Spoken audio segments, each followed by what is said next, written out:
Vamos falar sobre diagnóstico molecular. O diagnóstico molecular analisa a informação genética celular e, a partir dessa análise, determina o tipo exato de micro-organismo que está afetando o indivíduo, para que então seja possível fazer um tratamento adequado frente a uma enfermidade. Além disso, a biologia molecular tem tido avanços no estudo de como funciona o DNA e o RNA e quais as maneiras de identificá-lo, sendo utilizado então para outros fins além da clínica. Os diagnósticos são altamente sensíveis e rápidos, sendo relevantes no detectar, monitorar e então tratar os animais que apresentam algum patógeno. Essas técnicas são usadas para identificar em cães, erliquiose, sinomose, Babesia canis, parvovírus, adenovírus tipo 1 e 2, brucela, leptospira. Em gatos, imunodeficiência felina, toxoplasmose, vírus da leucemia felina e micoplasmas. Em aves, usado para detecção de Chlamydophila psittace e micoplasma. Estas podem causar perdas econômicas significativas em granjas avícolas, com doença respiratória crônica, redução da eficiência alimentar, diminuição do crescimento e da produção de ovos. O diagnóstico molecular também é usado para sexagem de animais como galinhas e bovinos. Na entomologia forense, ocorre a análise da vítima de acordo com os animais encontrados no local e também em relação aos ovos destes depositados. Além disso, alguns insetos são específicos a uma determinada estação do ano ou clima, em relação à data e local da morte da vítima. Técnicas de diagnóstico molecular. Um exemplo de técnica para fazer diagnóstico molecular é o PCR, reação em cadeia da polimerase, que se baseia na amplificação de uma sequência de DNA in vitro. Esse DNA pode ser amplificado a partir de qualquer material biológico, como sangue, ossos e dentes. Ele pode ser usado para diagnósticos de doenças infecciosas e genéticas, para determinação da variabilidade genética, sexagem de embriões, investigação forense, determinação de linhagens animais, identificação de patógenos e em testes de paternidade. Para realizar o PCR, é necessário um termociclador e também o uso de um tubo específico, onde serão colocados o DNA, os primers, nucleotídeos e a DNA polimerase, que é uma enzima que auxilia na extensão da cadeia complementar. A técnica consiste em amplificar o DNA e ao final dos ciclos haverão milhões de cópias de DNA que vão poder ser analisados então no laboratório. Os produtos do PCR são visualizados no laboratório por meio da utilização de gel de eletroforese, e há dois tipos desse gel de agarose e gel de poliacrilamida.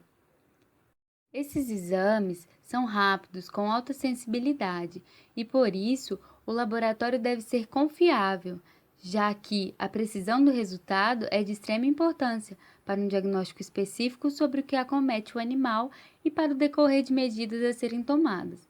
Vale ressaltar que esses exames têm alto custo. Um exemplo de utilização de PCR na medicina veterinária é para evitar a proliferação de genes defeituosos em animais reprodutores. Com gatos da raça persa, isso acontece. Eles possuem um gene que os predispõe a terem a síndrome dos rins policísticos. Essa técnica de PCR é realizada a fim de evitar que outras gerações sejam acometidas. Em cães, a PCR também é utilizada para doenças que possuem difícil diagnóstico ou que tenham destaque em saúde pública, mas geralmente é uma técnica não utilizada com frequência na clínica, devido aos altos custos comparados a outros exames. Em pequenos ruminantes, o vírus da artrite encefalite caprina, o CAEV, e o Maed visna de ovinos são retrovírus. Esses retrovírus possuem enzimas que transformam o RNA viral em DNA, e o DNA gerado se integra ao genoma da célula do hospedeiro. O fato de integrar seu genoma faz com que o animal, uma vez infectado, torne-se portador crônico do vírus e atue como disseminador da infecção, mesmo sem apresentar sintomas clínicos. Para detectar a infecção pelos lentivírus de pequenos ruminantes, pode-se realizar testes sorológicos para a detecção de anticorpos para o vírus e ou encontrar o genoma viral através de diagnóstico molecular. Os testes sorológicos mais utilizados são a imunodifusão em agar-gel, o ELISA e o Western blot. No diagnóstico molecular, a principal metodologia utilizada é a reação da polimerase em cadeia. A indústria da produção animal, ao longo do tempo, vem se especializando e buscando novas formas de agregar valor aos produtos comercializados. Neste sentido, a sexagem de sêmen, embriões ou fetos tem se destacado. Também entre as aves, este processo tem fundamento, especialmente naquelas que apresentam dimorfismo sexual tardio, como por exemplo, o avestruz. Os métodos mais conhecidos envolvem a visualização de cromossomos sexuais a partir da realização do cariótipo, que é um método de visualização dos cromossomos metafásicos através de colorações convencionais, buscando visualizar o par cromossômico responsável pela determinação do sexo genético. No caso dos mamíferos, X e Y, nas aves, são denominados W e Z. E por mais que apresente uma eficiência de 30 a 70%, essa técnica continuará sendo usada como método de controle para testar a exatidão de outros métodos de sexagem. Outra forma de sexagem mais moderna e mais rápida que a citogenética é a detecção de uma sequência de DNA específica do cromossomo Y, após a amplificação pela técnica de PCR. Neste caso, o material de estudo é o DNA, que pode ser obtido de um número reduzido de células e, posteriormente, amplificado para estudo do gene de interesse. Atualmente, a sexagem pela técnica de PCR pode ser aplicada a vários tecidos ou células de embriões, fetos, líquido amniótico, sangue, penas e pelos. Estes últimos devem ser obtidos com bulbo.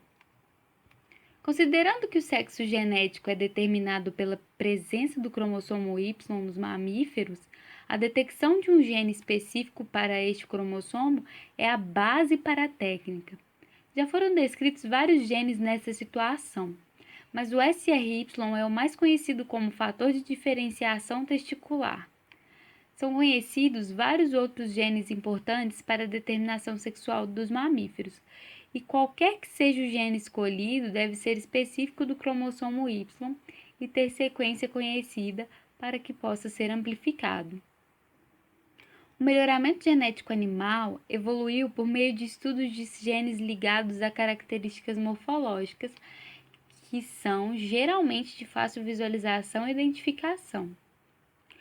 Porém, a simples visualização das características externas de um animal não são suficientes para se estabelecer vínculos genealógicos entre diferentes indivíduos.